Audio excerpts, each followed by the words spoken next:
మా చెల్లికి ఇంత మతిమరుపు ఉందని చెప్పి వాళ్ళ కాలేజ్‌కెళ్ళిన తర్వాత నాకు తెలిసింది. అసలు మన కాలేజ్ ఫీజ్ కట్టాలన్నా, ఎగ్జామ్ ఫీజ్ కట్టాలన్నా సరే మనకేం గుర్తొస్తది ముందు మనీ కదా! మా చెల్లిని మతిమరుపు ఎందుకన్నానో చెప్తాను వినండి. మా డ్యాడీ ఆల్రెడీ దాని అకౌంట్‌కి 30,000 కొట్టిచ్చారన్నమాట.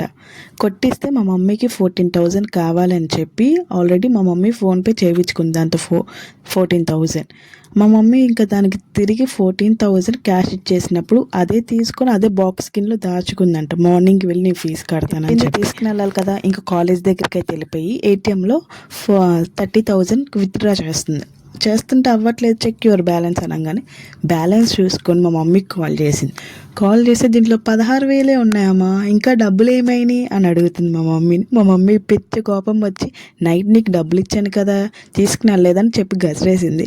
ఇంకేం చేస్తా, అవును మర్చిపోయా అని చెప్పి ఇంకా మా డాడీకి ఫోన్ చేసి మా డాడీని ఆ మనీ మొత్తం తీసుకొని రామంటే ఇంకా మా డాడీ వచ్చిన తర్వాత ఫీజు అయితే కట్టేసి ఇంకా రిటర్న్ మేము మా మమ్మీ షాప్ దగ్గరికి అయితే వెళ్ళిపోతున్నాము. ఇంకా బిర్యానీ అయితే తీసుకొని. ఇంకా నా ఛానల్ని ఎవరైనా సబ్స్క్రైబ్ చేసుకోకపోతే సబ్స్క్రైబ్ అయితే చేసుకోండి. ఇంకా మోర్ దెన్ వీడియోస్ మీకు వస్తూనే ఉంటాయి.